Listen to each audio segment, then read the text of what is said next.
Bonjour, bienvenue dans C'est Cash, l'émission qui va mettre tout le monde d'accord, ou pas, sur les désaccords commerciaux.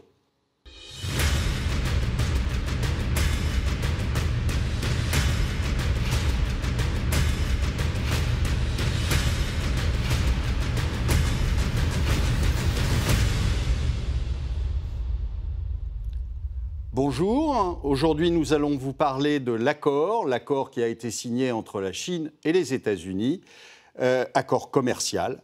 Donc, bonjour Estelle. Bonjour Olivier, bonjour à tous, bienvenue dans ce nouvel épisode de C'est Cash. Les États-Unis et la Chine sont-ils en train d'enterrer la hache de guerre dans la guerre commerciale qui les oppose? Donald Trump a-t-il eu raison de s'attaquer à la Chine? Depuis 2018, les deux pays se sont attaqués mutuellement à coups de droits de douane punitifs sur des centaines de milliards de dollars de marchandises. Le 15 janvier dernier, les deux parties ont signé la première phase d'un accord commercial, une étape historique pour reprendre les mots de Donald Trump. On écoute le président américain, c'était juste après la signature. Aujourd'hui, nous franchissons une étape importante qui n'a jamais été franchie auparavant avec la Chine, vers un avenir de commerce équitable et réciproque, alors que nous signons la première phase de l'accord commercial historique entre les États-Unis et la Chine. Ensemble, nous redressons les torts du passé et nous offrons un avenir de justice économique et de sécurité aux travailleurs, aux agriculteurs et aux familles américaines. Olivier, avec cet accord, la guerre commerciale entre la Chine et les États-Unis est-elle derrière nous? Non, bien sûr que non. Elle est devant et elle n'a jamais été autant devant que maintenant. Cet accord, c'est un accord politique pour des raisons internes, de politique intérieure, que ce soit d'ailleurs pour en ce qui concerne les Chinois qu'en ce qui concerne les Américains. Je vous rappelle que M. Trump est en phase préélectorale et donc il a besoin d'avoir un accord pour vis-à-vis de la population intérieure qui va bientôt voter. Donc, ce n'est pas le début d'un accord en quoi que ce soit. D'abord parce que cette guerre, elle est beaucoup plus profonde que juste une guerre commerciale sur des niveaux de taxation ou autre. C'est aujourd'hui la Chine qui remet en cause l'hégémonie américaine. Donc je pense qu'on en réentendra parler après les élections et que là, aujourd'hui, c'est une toute petite bataille qui a été, où on a enterré la hache de guerre pendant quelques mois. Alors Olivier, on va tout de même s'intéresser au contenu de cet accord. Que contient exactement ce texte? On voit cela avec le tiroir cash d'Antoine Vassas. Il fallait bien un accord pour régler ces chamailleries commerciales entre la Chine et les USA. Depuis des mois, elles avaient des répercussions sur toute l'économie mondiale.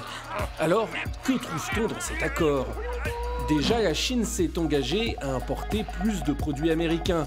Sur 2 ans, 200 milliards de dollars de plus par rapport à 2017. En échange, Trump, lui, s'engage à ne pas mettre en place de nouvelles taxes douanières, tout en maintenant celles qui sont déjà en place, du moins jusqu'à la phase 2 de l'accord. Oui, on ne vous l'avait pas dit, cette première signature n'était que la phase 1.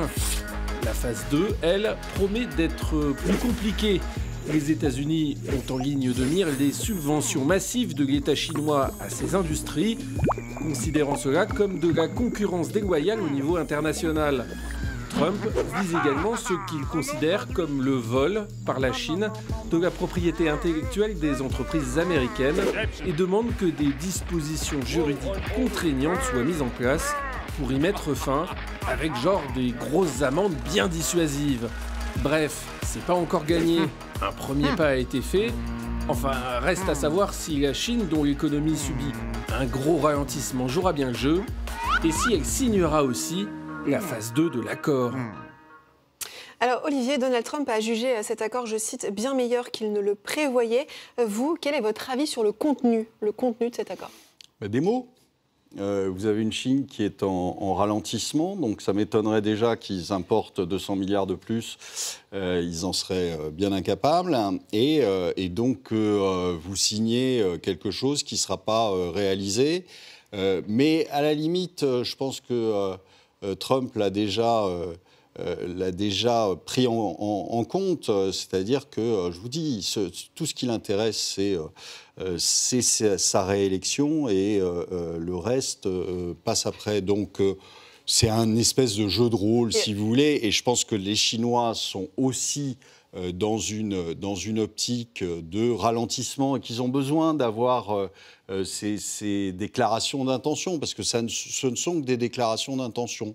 Donc la vraie phase 2, c'est-à-dire, je dirais, la plus contraignante, je ne suis pas certain qu'elle sera signée et qu'elle sera signée en temps et en heure. Donc voilà, je vous ai dit, aujourd'hui, je pense que ça va bien au-delà d'une simple guerre commerciale et qu'on a un pays qui est la Chine, qui est aujourd'hui presque aussi puissante que les États-Unis, et la remise en cause de l'hégémonie américaine ne plaît pas aux Américains. Bon, enfin ça, on pouvait s'en douter. Merci Olivier. Allez, on va ouvrir la deuxième partie de cette émission, et pour cela, nous recevons cette semaine Sylvie Matelli, économiste et directrice adjointe de l'IRIS, l'Institut de Relations internationales et stratégiques.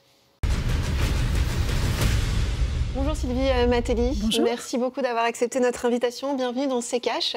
Alors, on l'a évoqué en première partie, la Chine et les USA ont signé un accord le 15 janvier dernier. Selon vous, la guerre commerciale est-elle terminée ? Alors, la guerre commerciale n'est pas terminée. On est en pause, en trêve, parce que les deux parties avaient un véritable intérêt à ce qu'on calme le jeu quelque temps. Donald Trump, ça a beaucoup été dit parce qu'il entre en campagne et qu'il avait besoin, pas tant de calmer le jeu, mais plus d'accumuler des succès. Et c'est un succès pour lui, et il l'a bien présenté comme tel. Et puis les Chinois, parce qu'ils se retrouvent quand même confrontés à un certain nombre de difficultés. Alors, c'était le ralentissement économique depuis plusieurs années. Ça a été les événements à Hong Kong également, et puis plus récemment la crise sanitaire qu'ils traversent. Donc ils n'avaient pas besoin, en plus d'une guerre commerciale qui s'amplifie, ils étaient bien contents que les choses se calment. Sur l'accord même, Donald Trump l'a qualifié d'historique. Pour Olivier, c'est plutôt un accord politique. Vous, quel est votre avis là-dessus ? Oui, c'est un accord historique si on considère que c'est le premier vrai accord suivi de faits de cette guerre commerciale. Ça reste malgré tout un élément assez logique dans cette guerre commerciale, et dans la relation États-Unis-Chine, je ne suis pas sûre que ça marque un changement profond et structurel des relations établies par le président Trump et l'administration américaine entre la Chine et les États-Unis. Ce qui est certain, c'est que c'est effectivement quelque chose de très politique. C'est que les sujets qui sont listés, on n'en sait pas grand-chose, à part les 200 milliards d'importations qu'ont promis la Chine, d'importations américaines qu'ont promis la Chine. Par contre, les sujets évoqués, il y en a 7, on ne va pas tous les citer, mais parmi les sujets évoqués, il y a la plupart des dossiers qui fâchent: la question du taux de change, la question du respect de la propriété intellectuelle, la question des subventions aux entreprises de la part des autorités chinoises, etc., etc. Donc on a fait une liste un peu à la Prévert des sujets qui gênaient les Américains, et c'est vrai que de ce point de vue, tout y est quasiment. Olivier, une réaction ? Alors c'est assez drôle d'entendre justement parler du taux de change, parce que le dollar n'est jamais manipulé, en rien bien sûr. Donc non, c'est l'hôpital qui se fout de la charité là-dessus. Mais non, tous ces points font partie de la phase 2. Pas de la première signature. La première signature, c'est la promesse des Chinois. Les promesses n'engagent que ceux qui les croient. Et donc, la promesse des Chinois d'importer 200 milliards de plus. Vu pour l'instant l'état de ralentissement de la Chine, moi, les 200 milliards, je veux les voir. Je ne suis pas sûr qu'on les verra. Alors, on a écouté Donald Trump en première partie d'émission. On va à présent écouter le vice-premier ministre chinois, négociateur en chef de Pékin sur le commerce. Ceci est un accord mutuellement bénéfique et gagnant-gagnant. Il va stabiliser le développement économique mondial, promouvoir la paix et la prospérité, et il est dans l'intérêt des producteurs, des consommateurs et des investisseurs dans les deux pays. En même temps, cet accord n'est pas dirigé contre et n'aura pas d'incidence sur les droits et intérêts légitimes de tout pays tiers. Il est conforme aux règles de l'Organisation mondiale du commerce. Un accord gagnant-gagnant, Sylvie Matelli ? Un accord gagnant-gagnant, ça dépend de quel point de vue on se place. C'est vrai que les Chinois ont concédé sur beaucoup de points. Je pense qu'ils jouent la montre aussi. Ils savent très bien qu'ils ont jusqu'à la fin de l'année pour se mettre en accord avec cet accord, pour acheter 200 milliards de produits américains. Ils croisent les doigts pour que les élections américaines ne soient pas favorables au président Trump, on l'imagine, parce que là, la guerre commerciale reprendrait de plus belle. Du côté américain, on n'a pas beaucoup d'informations sur ce qui a été cédé, à part la non-imposition de nouveaux droits pendant un certain nombre de mois. C'est quand même très faible par rapport à ce qui a été concédé par la Chine. Par contre, il est clair que la Chine, et on l'a vu depuis le début de cette guerre commerciale, avait quand même beaucoup plus à perdre que les États-Unis dans cette guerre commerciale. Il faut rappeler que la Chine, le premier marché chinois, c'est les États-Unis, alors qu'à l'inverse, pour les États-Unis, le marché chinois n'est que le troisième marché derrière le Canada et le Mexique. Donc on est sur des enjeux qui sont très différents et finalement, les États-Unis avaient plus à gagner qu'à perdre et la Chine beaucoup plus à perdre que les États-Unis. Donc bien évidemment, il était logique dans ce rapport de force que les Chinois soient prêts à céder plus. Alors, les États-Unis vont tout de même maintenir des droits de douane sur plus de 370 milliards de dollars de produits chinois tant que la deuxième phase de l'accord ne serait pas signée. Comment expliquer finalement que la Chine aussi, clairement perd un peu de terrain. C'est ce qui est intéressant, c'est qu'on a beaucoup, en tout cas l'administration américaine a beaucoup insisté sur le fait qu'elle n'imposait pas de nouveaux droits de douane, mais il faut bien entendre de nouveaux, c'est-à-dire les anciens restent et rien ne change de ce côté-là. Et en fait, encore une fois, on est dans une situation où le rapport de force n'était pas favorable à la Chine, qui outre la relation commerciale qu'elle a et qui est beaucoup plus importante pour elle avec les États-Unis que l'inverse, il est clair qu'il y a aussi toutes les difficultés que rencontre aujourd'hui la Chine, difficultés économiques, difficultés politiques, difficultés sociales, qui font que ralentir ou réduire la pression de ce côté-là était urgent pour ce pays. Olivier ? Vous avez vu que depuis le déclenchement de cette guerre commerciale, le déficit vis-à-vis de la Chine, le déficit commercial américain vis-à-vis de la Chine a même plutôt évolué en hausse, donc ne s'est pas réduit du tout, donc très peu. Et donc, ce qui prouve bien que, pour l'instant, en tout cas, les droits de douane n'ont pas eu un effet extraordinaire sur leurs importations. Je ne suis pas convaincu tout de même que le jeu ne soit pas plus équilibré qu'il n'y paraît. C'est-à-dire que je suis d'accord sur le fait que la Chine a beaucoup à perdre puisqu'elle exporte beaucoup aux États-Unis, mais enfin, il y a quand même aussi énormément d'entreprises américaines qui sont implantées en Chine, dont Apple, dont les fleurons de l'industrie américaine. Et puis, il y a une deuxième chose, il y a aussi ces histoires de terres rares dont les Américains ont besoin. Et je rappelle que c'est la Chine qui en a le quasi-monopole, même le monopole d'ailleurs du traitement, puisqu'ils ont racheté le seul endroit où on produisait des terres rares aux États-Unis. Donc ils sont propriétaires de ça aussi. Donc on a quelque chose qui, à mon avis, est plus équilibré qu'il n'y paraît, bien qu'il y ait beaucoup de produits chinois, et surtout des produits chinois de bas de gamme, qui soient exportés aux États-Unis. Alors, on va marquer une courte pause et on revient dans un instant. Bienvenue dans C'est Cash. Si vous nous rejoignez, on parle de l'accord signé entre la Chine et les États-Unis avec Sylvie Matelli, économiste et directrice adjointe de l'ERIS, l'Institut de Relations Internationales et Stratégiques. Alors, on l'a vu, c'est un accord qui est en deux phases. Pourquoi deux phases ? Pourquoi ne pas avoir tout signé d'un coup ? Il fallait un accord, il fallait signer quelque chose et que c'est très facile de s'engager. C'est beaucoup plus difficile ensuite, et vous l'avez dit au début de l'émission, d'aller dans le cœur du sujet et de régler vraiment tous les dossiers. Et je pense que l'ambition affichée pour la phase 2 est énorme ici, mais que c'est plus de l'affichage pour Donald Trump en particulier, de dire regardez, tout est sur la table et on négocie. Tout à fait, c'est un gros coup de com'. Par contre, là où il a quand même été très fort et où on peut dire qu'il a en partie réussi, c'est que globalement, les exportations de la Chine vers les États-Unis se sont fortement réduites en 2018 et en 2019, alors que les importations américaines été stable, voire augmenté un tout petit peu. Donc on a quand même eu une réduction du déficit commercial. Ça, c'était assez inattendu au départ. Par contre, ce qui est certain, et là ça handicape, et c'est un vrai sujet pour le président Trump, et ça rééquilibre effectivement la relation, c'est qu'il y a des secteurs qui sont particulièrement touchés. Il faut savoir qu'il y a 3 grands secteurs qui étaient excédentaires, 3 grands secteurs d'activité américains qui étaient excédentaires dans leur commerce avec la Chine. C'était le secteur de l'agriculture, le secteur de l'électronique et le secteur des transports. Boeing, par exemple, le premier marché de Boeing aujourd'hui, c'est la Chine. On voit les difficultés que rencontre Boeing qui ne sont pas liées à la guerre commerciale, mais ça n'arrange pas les affaires de Boeing. Donc vous avez un certain nombre de secteurs d'activité aux États-Unis qui ont été lourdement impactés.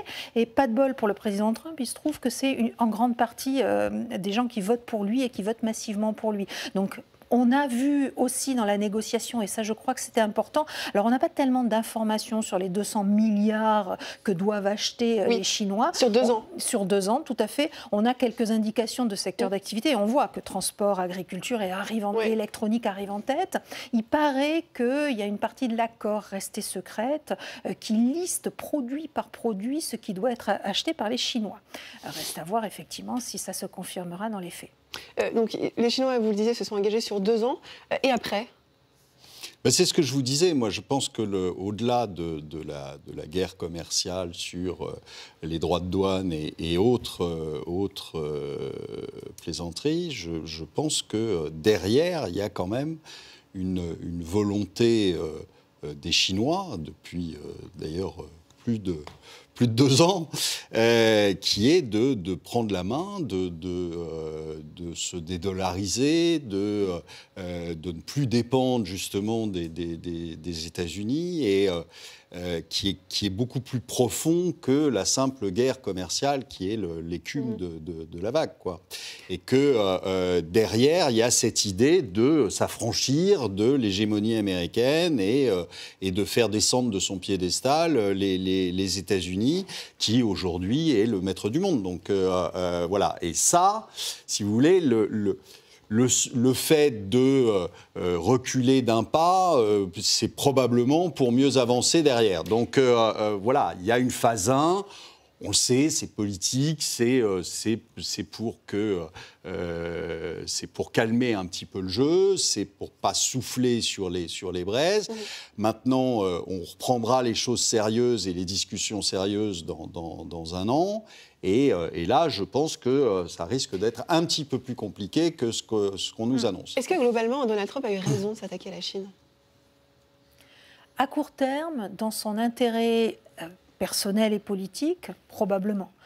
À moyen ou long terme, comme vous venez de le dire, c'est certainement pas la bonne méthode, parce qu'effectivement, les Chinois ont les moyens de se désolidariser de l'économie américaine beaucoup plus vite qu'on ne l'imagine.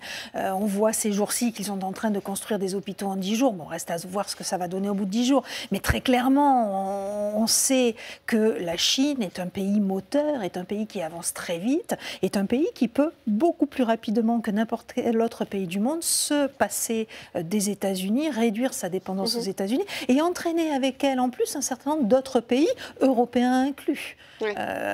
Voilà, donc on a tout intérêt, et les Chinois, outre Donald Trump, le reste du monde a tout intérêt à ce rééquilibrage des puissances, et il est bien évident, on le voit aujourd'hui avec les Européens et la décision qui a été prise sur Huawei, on voit bien que les Européens ont aussi intérêt à ce que ce rééquilibrage se produise assez rapidement, et là du coup la guerre commerciale n'était pas du tout dans l'intérêt des États-Unis à long terme.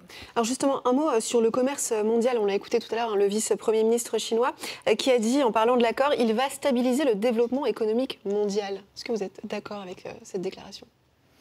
Non, dans l'absolu, parce que la guerre commerciale n'est pas terminée, comme on le disait au tout début. Ce qu'on voit bien dans la séquence d'événements qui se passe en Chine depuis plusieurs mois, c'est que les Chinois ont besoin de restaurer la confiance. Ils ont une croissance économique qui est affaiblie, une consommation intérieure qui n'évolue pas en pourcentage du PIB.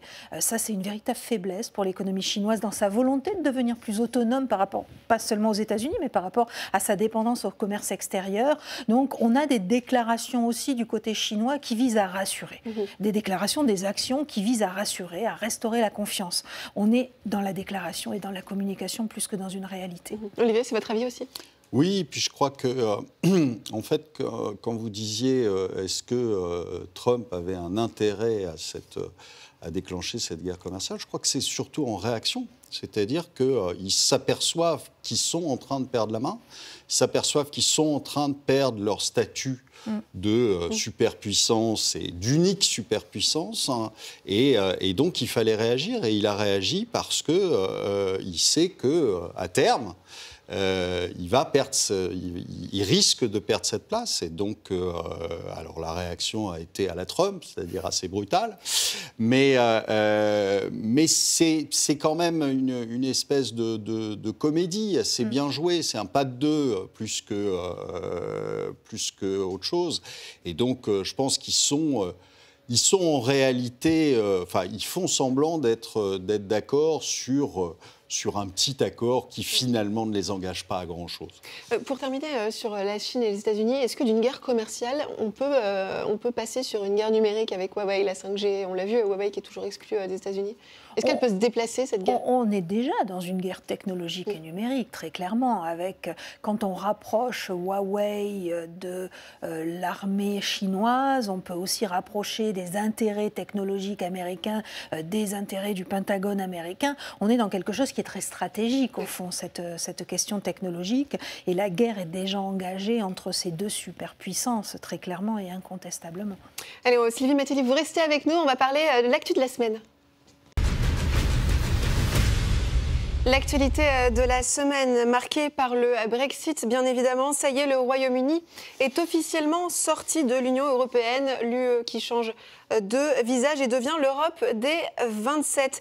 Alors Olivier, l'accord de sortie qui a été signé garantit une période de transition qui pourrait aller jusqu'au 31 décembre 2020 au plus tôt, et au plus tard se terminer en 2022. Pour autant, est-ce que concrètement, est-ce qu'il y aura des changements pendant cette période de transition ?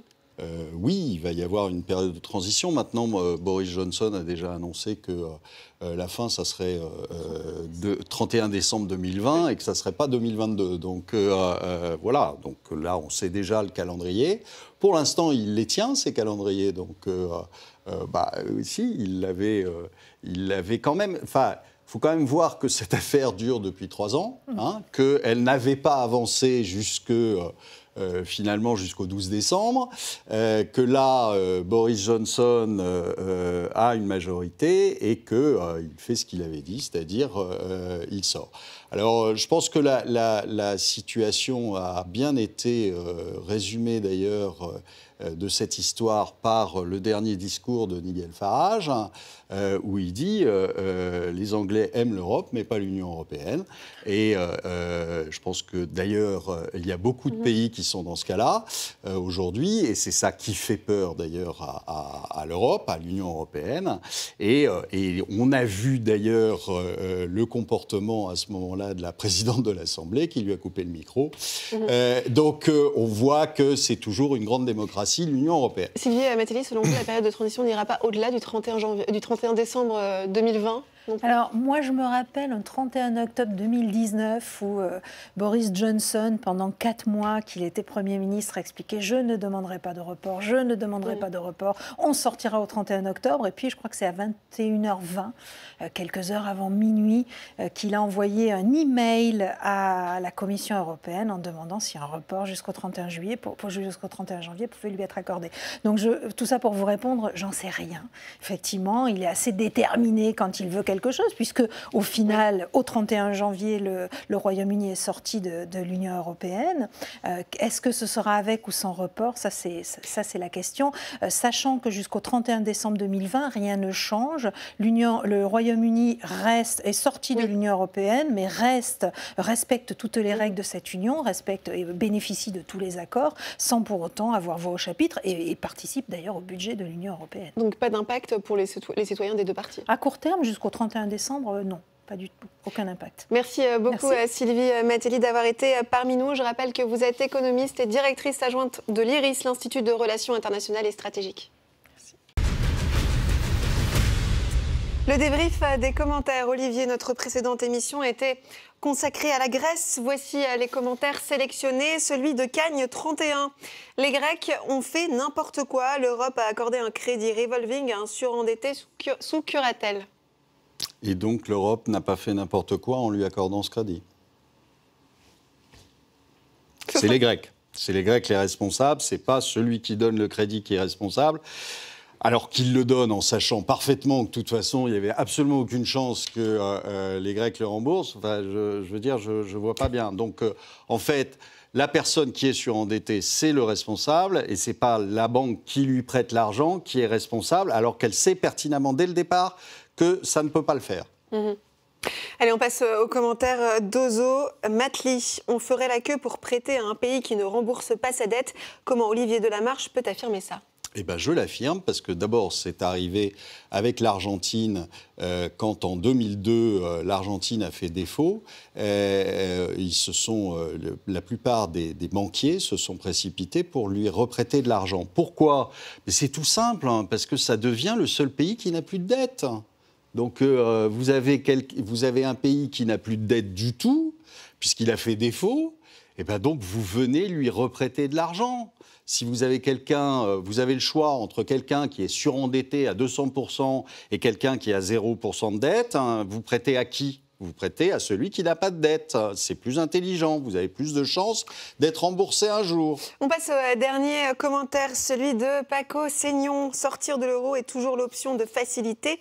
Le plus dur, c'est de changer soi-même. Or, c'est la meilleure voie. Les Grecs doivent devenir des Européens de l'Ouest. Voilà le véritable changement de paradigme.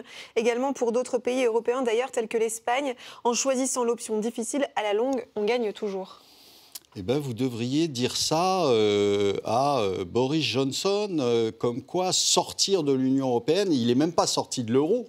Sortir de l'Union européenne, c'est quelque chose de facile et que changer soi-même, c'est quelque chose de difficile. Non, franchement, vous ne ferez jamais, vous n'appliquerez jamais les mêmes règles à un pays comme l'Allemagne et à un pays comme le Portugal, la Grèce, l'Italie ou l'Espagne. Ça ne marche pas, ça ne fonctionne pas. On sait qu'appliquer la même règle, donner la même monnaie à des pays qui sont aussi différents structurellement, ça n'est absolument pas possible. Soit le plus rapide est obligé de se lester et de ralentir, soit le plus faible ne peut pas suivre le rythme de toute façon, quoi qu'il arrive. Donc vous ne faites pas changer un pays comme ça, du jour au lendemain, il y a une population, il y a des ressources, il y a, etc.